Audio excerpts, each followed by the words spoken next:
मानिए आज जो हमारे शरीर पर कपड़ा है, आज जो हम आपके सामने बोल रहे हैं, हमारे माँ बाप ने हमें पैदा किया, हम धरती पर आए, लेकिन जो वैचारिक हम लोग जो संतान हैं वो फुले पेरियार अंबेडकर बाबा साहब अंबेडकर के हैं, और वो न होते, उनका संघर्ष न होता, उनका बताया रास्ता न होता, तो हम इंसान तो होते लेकिन हमें इंसान समझा न जाता।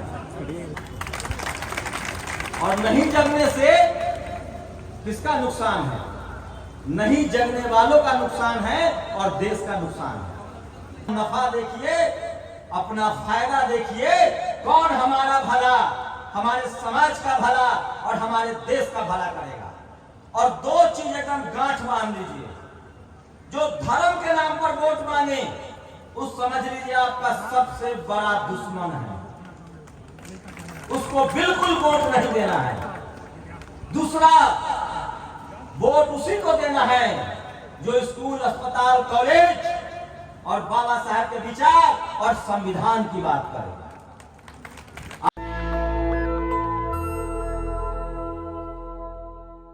अगर आप जगे हुए नहीं होते तो आप यहाँ बैठे नहीं होते, लेकिन जो इस देश में जगे हुए लोग हैं, हम सब की जिम्मेदारी है कि जो शोषित वंचित समाज में नहीं जगे हैं उनको घर घर जाके जगाएं। और ये लड़ाई सचमुच मंच पर बैठने की है। इस समाज में जिन लोगों को मंच दिया गया, जिनसे उम्मीद की गई थी कि वो अच्छा व्यवहार करेंगे, सबके लिए न्याय करेंगे, उन लोगों ने जाति देखकर और धर्म देखकर न्याय करना शुरू कर दिया। इसलिए मंचों की लड़ाई तेज हो रही है। कल मुझे आना था, मैं नहीं आ पाया, उसके लिए मैं माफी चाहता हूं और मुझे उम्मीद है आप लोग माफ करेंगे, क्योंकि संसाधन नहीं है और तमाम तरह की व्यस्तताएं हैं। मेरा नाम शंभू है, मैं नेशनल दस्तक चलाता हूं और संविधान और बाबा साहब के विचारों को लोगों तक पहुंचाता हूं। मुझे लगता है कि मैं थोड़ा सा जगा हुआ हूं, तो जो लोग नहीं जग रहे हैं उन तक पहुंचाऊं।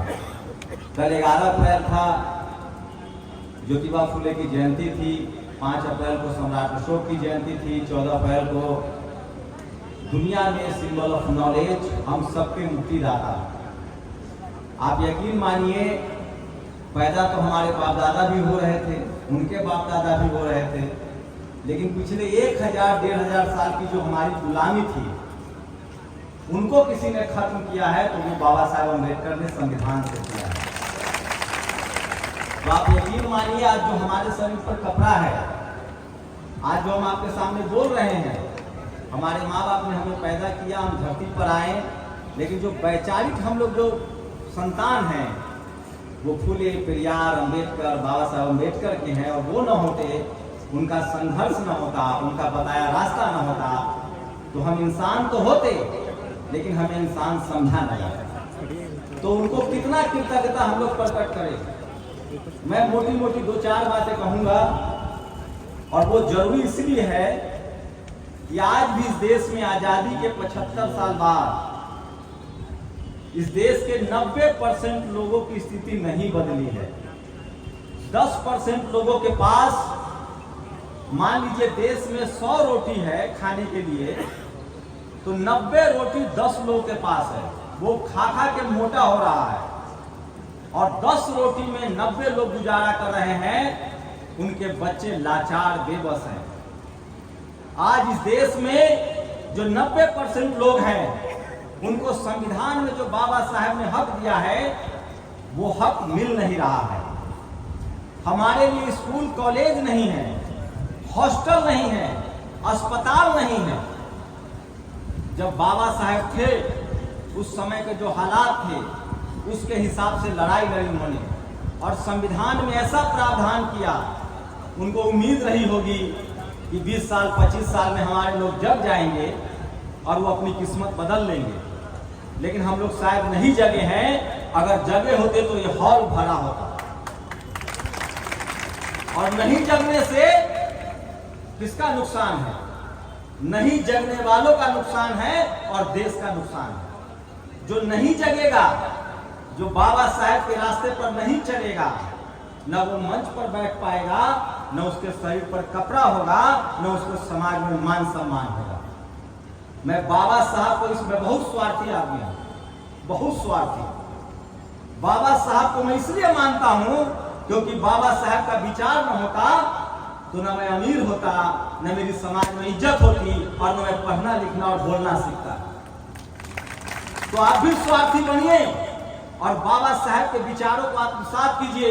मैं दावे के साथ कह सकता हूं, आजादी के समय जिनके बाप दादाओं ने फूले, पेरियार, अंबेडकर और बाबा साहब के विचारों को मान लिया, घर में उनकी मूर्ति लगा ली, आज वो एसपी, डीएम, कलेक्टर हैं। और जो नहीं जगे हैं वो आज में हमारे भाई लाचार, बेबस और मजदूर और मजबूर है। आप देख लीजिए अपने समाज में, आप उठाकर हम झूठ बोल रहे हैं। जिनके घर में जितना पहले बाबा साहब की तस्वीर आई, वो उतना बड़ा नेता, वो उतना बड़ा बिजनेसमैन हमारे समाज में जो भी लोग हैं वो सीएम पीएम बन गए। जो बाबा साहब के रास्ते पर चलेगा, फूले, पेरियार, अंबेडकर के रास्ते पर चलेगा, जगदेव बाबू के रास्ते पर चलेगा, उसकी गरीबी दूर होगी। और जो तथागत बुद्ध के रास्ते पर चलेगा वो तो बाबा साहब के विचारों से लैस होकर दुनिया में अमर भी हो जाएगा। जगदेव बाबू अमर है, किनके विचारों पर चल रहे थे? बाबा साहब के विचारों पर चल रहे थे। माननीय कांशीराम साहब अमर है, किनके विचारों पर चल रहे थे? बाबा साहब के विचारों पर चल रहे थे। तो जो लोग भी बाबा साहब के विचारों पर चलेंगे, मुझसे लिखवा लीजिए स्टाम्प पेपर पर, उसकी गरीबी भी दूर होगी, मान सम्मान से भी जिएगा और वो आंख में आंख डालकर कोई जातिवादी, मनुवादी उसको डरा नहीं सकता है। लेकिन शर्त इतनी है कि बाबा साहब के विचार को मानना पड़ेगा, उस पर चलना पड़ेगा, पढ़ना लिखना पड़ेगा और संवैधानिक अधिकार को जानना पड़ेगा। ये समझिए, ये एक लास्ट बात कह रहा हूं। मेरे पास, मैं ज्यादा बहुत पढ़ा लिखा नहीं हूं, बहुत पढ़ लिख नहीं पाया।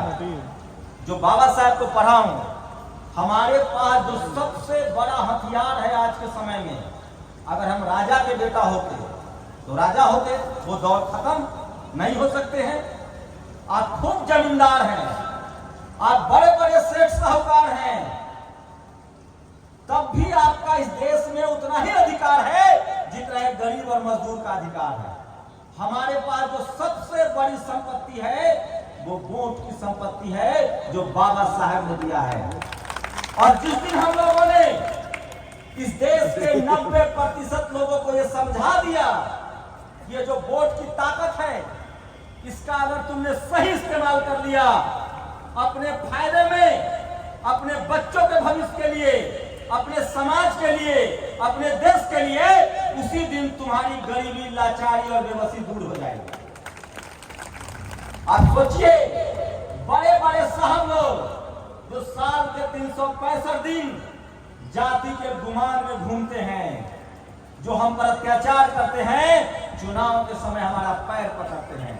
इसका मतलब है कि सबसे बड़ी ताकत वोट की ताकत है, सबसे बड़ी संपत्ति वोट की संपत्ति है। और यह संपत्ति बाबा साहब ने दिया है। अभी 2 दिन पहले मैं एक बैठा हुआ था, नाम नहीं बताऊंगा, एक आदमी आया अमीर परिवार से, कहा कि हम तो चुनाव की तैयारी शुरू कर दी, सारे अपने इलाके के लोगों का अस्पताल में इलाज करा रहे हैं, सबको पैसा बांट रहे हैं, मदद कर रहे हैं। हम बोले कि बहुत महान आदमी हो, अच्छा काम कर रहे हो। तो नहीं भैया, चुनाव लड़ना है।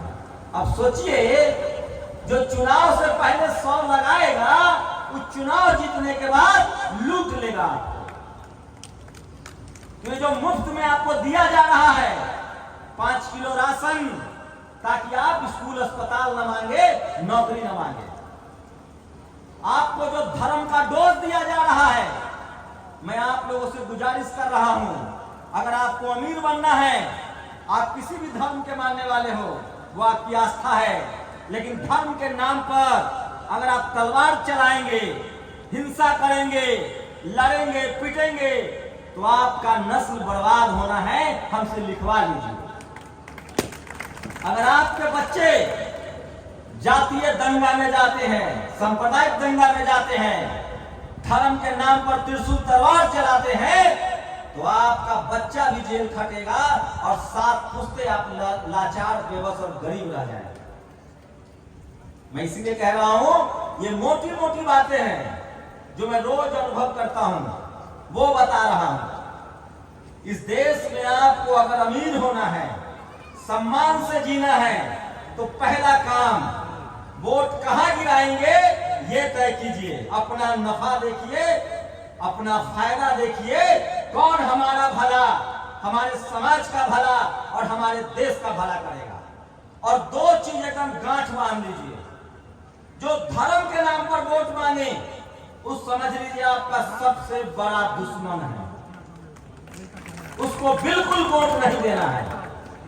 दूसरा, वोट उसी को देना है जो स्कूल, अस्पताल, कॉलेज और बाबा साहब के विचार और संविधान की बात करें।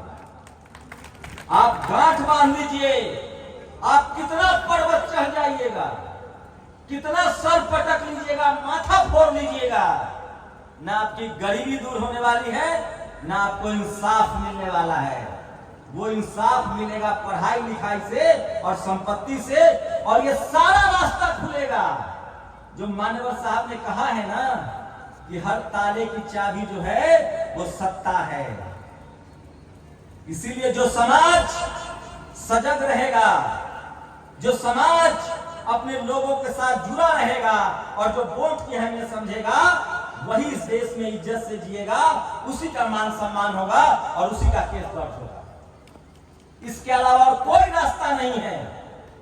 मैं सही कह रहा हूं, न मैं कुछ कर सकता हूं, न बाबा साहेब आएंगे। बाबा साहेब का संविधान और उनका विचार जो है वही हमें मुक्ति देगा गरीबी से, लाचारी से, बेबसी से। आप कभी सोचे हैं इस देश में 90% लोग जिनको बाबा साहब ने SC ST OBC कहा है, किसान कहा है, अल्पसंख्यक कहा है, वो गरीब क्यों है, लाचार क्यों है? किनके महिलाओं के साथ दुर्व्यवहार होता है? किसका थाना में FIR नहीं होता है? इसकी वजह क्या है? जब तक चपरासी से लेकर और चीफ जस्टिस जज तक आपके बच्चे नहीं जाएंगे, आपका समाज के आदमी नहीं जाएगा, तब तक आपको न्याय नहीं मिलेगा। और ये सारा रास्ता खुलेगा स्कूल से, पढ़ाई लिखाई से और वोट से। जब आप अपने समाज के लोगों को चुनेंगे, स्कूल अस्पताल बनाने वाले लोगों को चुनेंगे, तब आपके बच्चों को पढ़ाई लिखाई मिलेगी और चपरासी से लेकर चीफ जस्टिस तक बनेगा। और वोट की ताकत से जब आपके लोग MP और MLA बनेंगे, संसद और विधानसभा जाएंगे, तो आपके बच्चों के लिए वो ऐसी रणनीति बनाएंगे, ऐसा नियम बनाएंगे कि उनके शरीर पर कपड़ा हो, वो पढ़े लिखे और आपको न्याय मिल सके। और कोई रास्ता नहीं है, आप गांठ बांध लीजिए। हम लोग भटक भटक के मर जाएंगे, सर फोड़ लेंगे, कुछ नहीं होने वाला है। सिर्फ पढ़ाई लिखाई। और मैं आप लोगों से गुजारिश कर रहा हूं, जिनके पास थोड़ा भी संसाधन है, मैं इसीलिए आया हूं, मेरे पास आप सब जगे हुए लोग हैं। फूले, पेरियार, अंबेडकर, बाबा साहब के योगदान को आप जानते हैं, आप सारी कहानी जानते हैं, सारा इतिहास जानते हैं। मैं आज की बात करने आया हूं, वर्तमान में क्या चल रहा है। आज इस देश के 90% लोगों का वोट ठगा जा रहा है। बताए नहीं, कोई इलाज करवा रहा है मुफ्त, कोई 5 किलो राशन दे रहा है, और सबसे ज्यादा धर्म के नाम पर वोट ठगा जा रहा है। और जिस धर्म के नाम पर आपका वोट ठगा जा रहा है, उसमें आपकी हिस्सेदारी नहीं है, आप सिर्फ दानदाता हैं। ये तो संविधान न होता तो हमें तो पूजा पाठ भी नहीं करने दिया जाता था। ये सब छुपा हुआ नहीं है किसी से। लेकिन आज धर्म भी उसी का बचेगा। आप लिख लीजिए, आप किसी भी धर्म के मानने वाले हो, धर्म भी उसी का बचेगा जिसकी सरकार हो। जब सम्राट अशोक का राज था तो तथागत बुद्ध और धर्म का प्रचार प्रसार हुआ। आज जिन लोग की सरकार चल रही है, जो लोग सत्ता में हैं, वो हमें सिर्फ धर्म के रास्ते पर हिंसा के लिए तैयार कर रहे हैं। वो हमारे लिए स्कूल अस्पताल बंद कर रहे हैं। आज सरकारी स्कूल बंद हो रहा है, सरकारी कॉलेज बंद हो रहा है, ये जानबूझकर किया जा रहा है।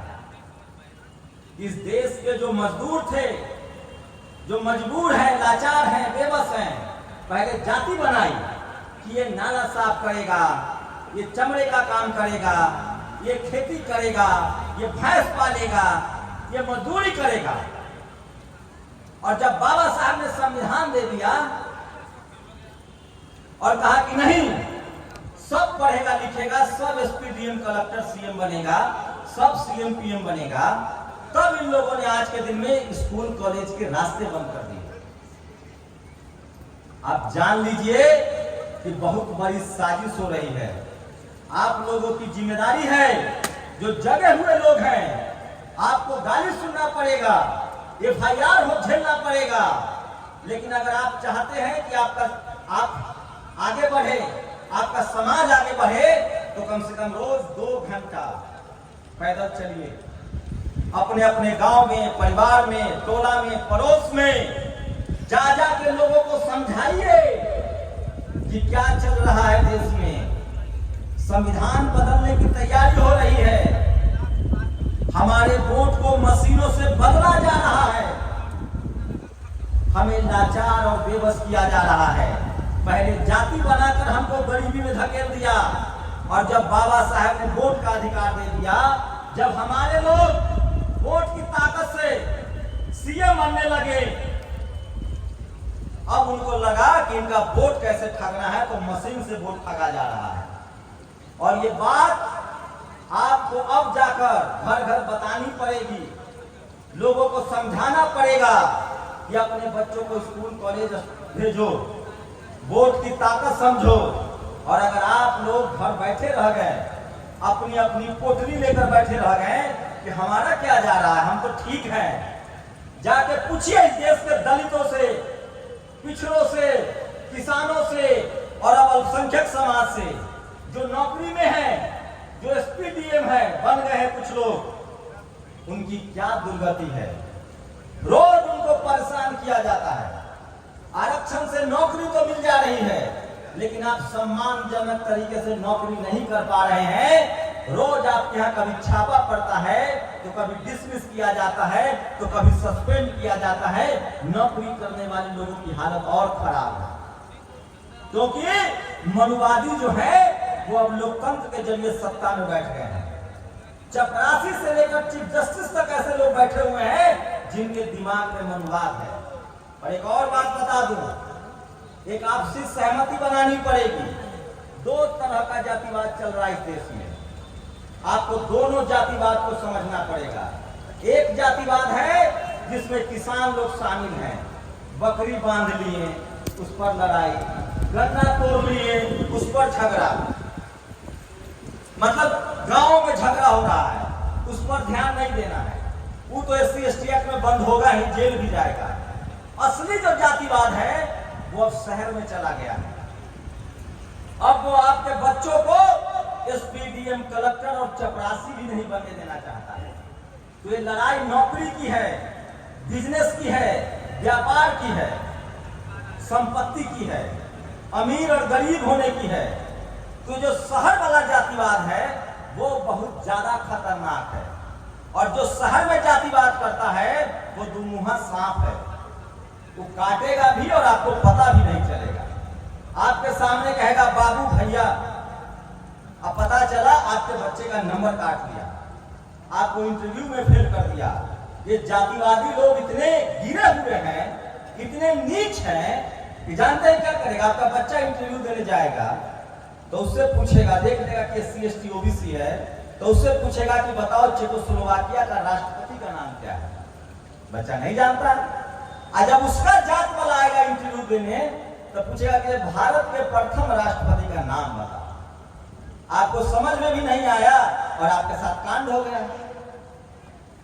एक पेपर सेट करो, एक सवाल सेट करो। जब हमसे चेकोस्लोवाकिया का पूछे तो उससे भी चेकोस्लोवाकिया का पूछो। ये बहुत महीन जातिवादी मनुवादी लोग हैं, और इसी का इलाज बाबा साहब ने संविधान में किया है। और एक बात जो अहम बात है, मैं YouTube चैनल चलाता हूं, मैं टीवी में नौकरी करता था, न्यूज चैनल में।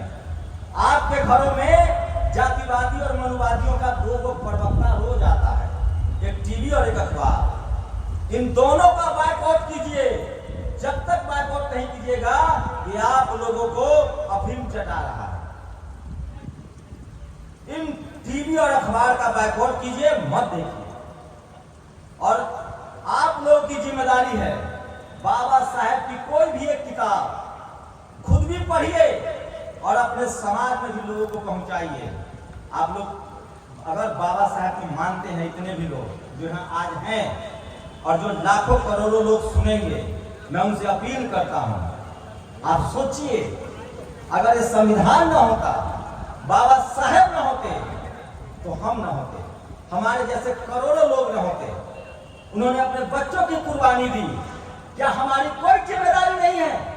खाली ये सोचिए, हमारी जिम्मेदारी है कि जो बाबा साहब ने रास्ता बताया, जो उन्होंने त्याग किया, हम भी उसी रास्ते पर चले और अपना परिवार भी चलाए और अपने समाज के लिए भी समय दें। हम सब लोग की जिम्मेदारी है। हम पैसा नहीं दे सकते हैं, हम डॉक्टर है तो इलाज करें, अमीर है तो उनके बच्चों के लिए किताब कॉपी खरीदे। आप जान लीजिए, कुछ भी लेके नहीं जाइएगा, सबको यही मर जाना है, सब धरा का धरा रह जाएगा। आपको अमर होना है बाबा साहेब की तरह, तो कुछ ऐसा काम कर जाइए कि दुनिया आपको याद रखे। हम परिवार छोड़ने के लिए नहीं कह रहे हैं। हम लोग सिक्कर देखे हैं, सिक्कर में सब जुड़ा रहता है तो ताकतवर रहता है। हम लोगों के पास संपत्ति नहीं है, खेत नहीं है, व्यापार नहीं है, एक संविधान है और एक वोट की ताकत है। हम लोगों का पहला अधिकार है, धर्म कर्तव्य है कि वोट की ताकत को लोगों को समझाएं, घर घर जाएं, जागरूक करें और जो पीछे छूट रहा है उसका हाथ थामें। यही बाबा साहेब को असली श्रद्धांजलि होगी। उनकी जयंती पर सबसे बड़ा उनके लिए हम लोग जो अगर नमन करते हैं तो, और वो काम मैं कर रहा हूं, मैं शुक्ले बोल नहीं रहा हूं। मैं एक अच्छी खासी नौकरी छोड़ के सोशल मीडिया के जरिए देश दुनिया में घूम घूम के बात बता रहा हूं कि हमारी सबसे बड़ी संपत्ति वोट है और संविधान है। ये जिस दिन चला गया, हम लोगों को फिर से गुलामी की तरह जीना पड़ेगा। वोट का अधिकार गया और हम खत्म। अब हम जमीन नहीं खरीद सकते हैं, शहर में इतनी महंगाई हो गई, एसपी डीएम बन के भी जमीन नहीं खरीदिएगा। इसीलिए वोट की ताकत से ऐसी सरकार बनानी है, ऐसे लोगों को सत्ता में लाना है जो चुनाव में भले हमको पैसा न दे, जो आदमी चुनाव में आप पर खर्चा कर रहा है वो चुनाव के बाद आपको लूटेगा। जो चुनाव में नहीं खर्चा कर रहा है, जो गरीबी घर से आया है, जो सड़कों पर संघर्ष करके आया है, वो जब विधानसभा और संसद जाएगा तो आपकी बात करेगा। और एक बात, एक बड़ी साजिश है, तमाम दलित पिछड़े आदिवासी नेताओं को बदनाम किया जाता है कि ये भ्रष्ट हैं, तो ये चोर हैं, ये टीवी अखबार वाला करता है। ये सब बात को मत मानिए। ये मनुवादी और जातिवादी लोग जिसको भ्रष्ट कहें, ज्यादा जिस पर आलोचना करे, समझिए वो आपके समाज के लिए अच्छा है। सबसे ज्यादा मायावती जी की आलोचना करता है। मायावती का नाम सुनते सांप लौट जाता है, समझिए उन्होंने कुछ अच्छा किया होगा। लालू यादव का नाम सुनते सांप लौट जाता है।